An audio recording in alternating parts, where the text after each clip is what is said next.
Welcome back to COM 3693 Interpersonal Health Communication. Today we're going to talk broadly about the effects of both fleeting and chronic illness on relationships. Specifically in this presentation, I hope to give you an answer to the question, does illness influence the degree of satisfaction in a relationship? And if so, in what direction and to what magnitude? When we look at the past 2 or so centuries, we can track the number and significance of medical innovations pictured here in the blue line over time.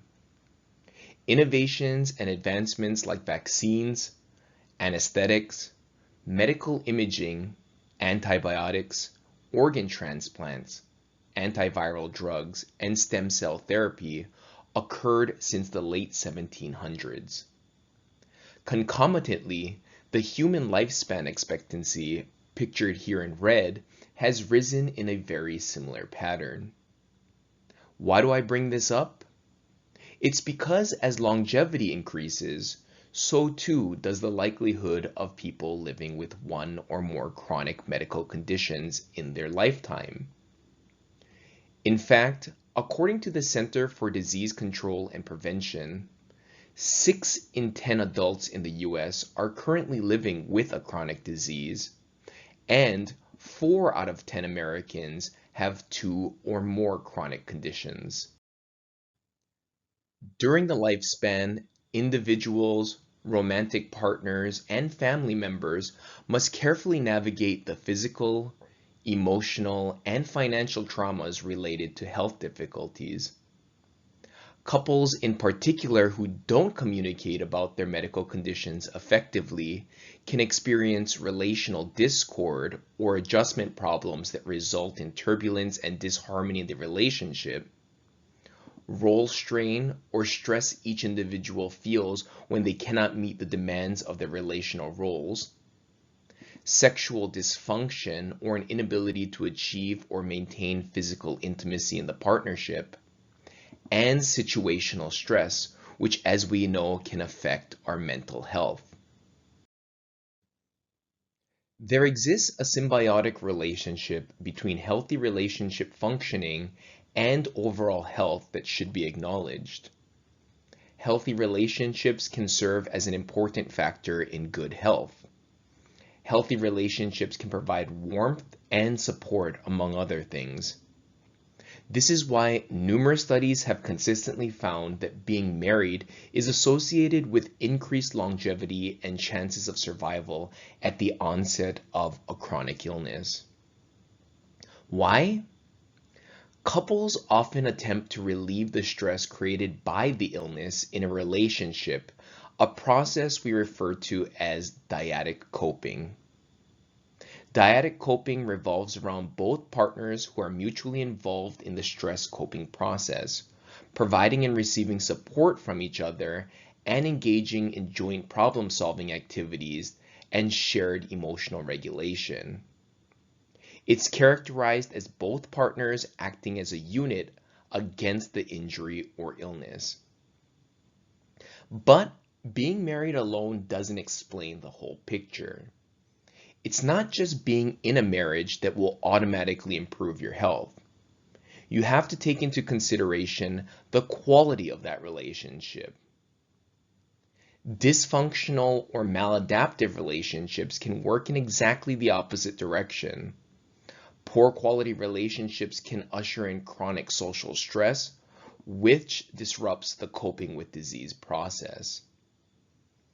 In 2001, Janice Keikolt-Glasser and Tamara Newton published the article Marriage and Health, His and Hers in the influential journal Psychological Bulletin, in which they reviewed 64 articles that looked at the association between health and marriage. What they found was startling. Those who reported having negative marital functioning also reported problems in cardiovascular, endocrine, immune, neurosensory, and other physiological processes as well. Part of the reason for this association between unhealthy relationship functioning and health problems was that the depression and other unhealthy habits crept up for those who were married.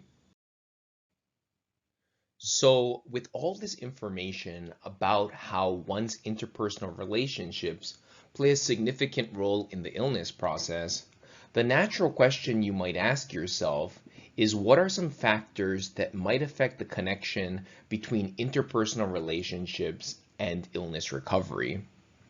This is a great question and one that has received a fair amount of attention in the literature. In the upcoming parts of this video, we're going to review how one's culture, income and social class, religion and spirituality, and personality collectively and uniquely affect this link.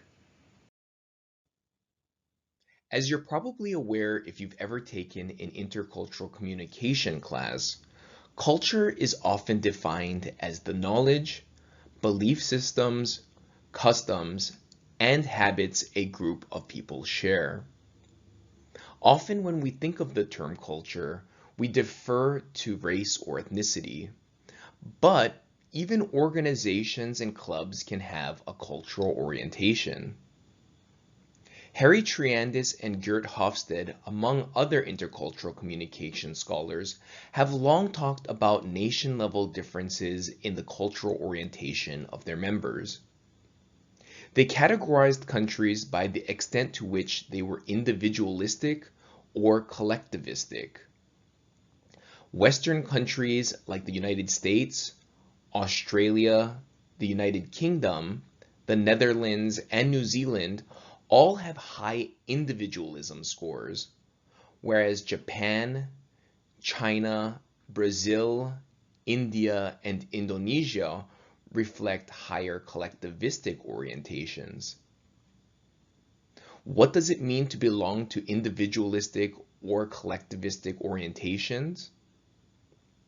Individualism is a value system that focuses on competition and maintaining independence from others. The hallmark of individualism is that individual goals are privileged over group goals. Collectivism is different in that group goals take precedence over individual pursuits.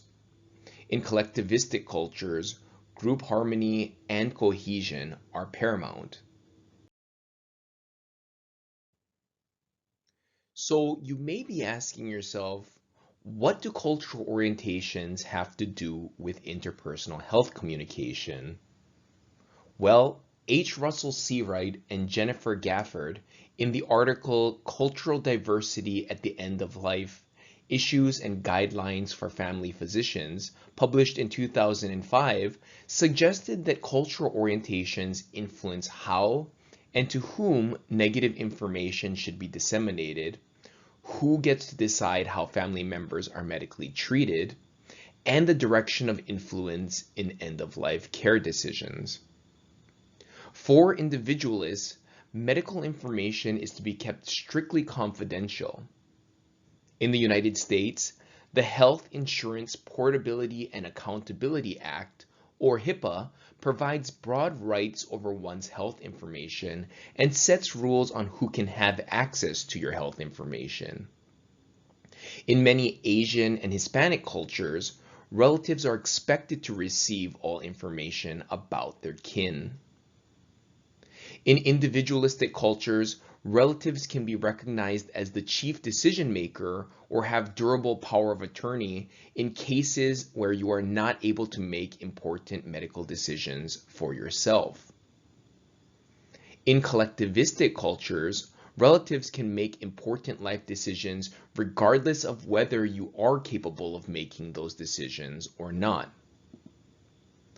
Finally, end-of-life care can be made at the individual level in individualistic cultures, whereas end-of-life care is seen as a group decision in collectivistic cultures. As we learned from our previous lesson on implicit biases, income and thus social class play a predominant role in health. But income disparities can operate indirectly to contribute to health problems as well. Low income in families has been linked to instability and dysfunction within relationships. This makes sense because during times when resources are low, couples tend to fight over an imbalance in the contributions to the unit and division of labor. The impoverished relationships can have downstream consequences on mental health, such as the emergence of depression and physical health problems. A growing body of literature suggests that religion and health are in some ways related. For example, Tracy Balboni and her colleagues found in a sample of cancer patients that religious involvement helped improve quality of life and recovery better. But miracles and divine intervention were not to credit for the improvement in health outcomes. So how does religion help our health? Linda George and her associates, in their article explaining the relationships between religious involvement and health, published in the journal Psychology Inquiry, combed through the existing literature to answer the question of if there's a relationship between religiosity and health, and if so, why? They found support for 4 different mechanisms, and interestingly enough, most had to do with interpersonal processes. First, they found that religious attendance promoted health through healthy practices. Some religions, like Latter-day Saints, expressly prohibit things bad for your health, such as smoking and alcohol. Other Christian faiths proclaim the virtues of monogamous relationships and sanction sex out of marriage. Most, if not all, religions also discuss the importance of treating one's body well, characterizing the body as things like a temple and doing things in moderation. Second, attendance at religious services provide access to social ties with like-minded individuals who share a similar worldview. The larger social network of like-minded individuals invariably increases the likelihood of receiving support, especially during times of stress, grief, shame, and heartache. Third, religious attendance has the ability to increase one's sense of self-esteem and self-efficacy. It may be obvious that promoting one's psychological resources can indirectly affect people's health by making them stay positive during times of illness and giving them the confidence to achieve health goals they set out for themselves.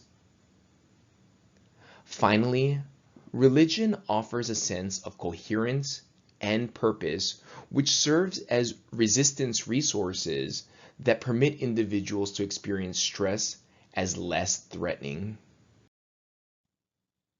This section may make it seem like membership in a religious organization is the best possible thing that can happen to one's health.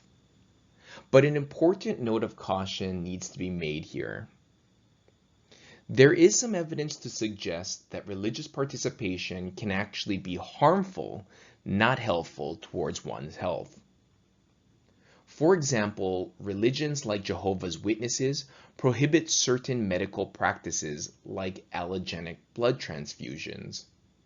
And Christian Scientists, not to be confused with Scientologists, use prayer to heal physical ailments and altogether reject medical intervention for physical illnesses. Second, whereas positive religious coping, or the belief that God is loving, caring, and protective, is associated with positive health outcomes, those who subscribe to the idea of negative religious coping, which is the feeling of being punished or abandoned by God, believing that illness is a result of a sin, is likely to produce severe negative health outcomes. That's pretty much all I have for this module on the connection between interpersonal relationships and illness recovery. In this module, you learned about why being in a romantic partnership can hasten recovery from an illness and what happens if couples don't communicate about health issues effectively. You also learned about how cultural orientations, income and social class, and religiosity can affect the interpersonal relationship health association. As usual, if you have any questions, please drop them in the comments of this video or feel free to email me. Thanks for watching to the end, and I'll see you again next week.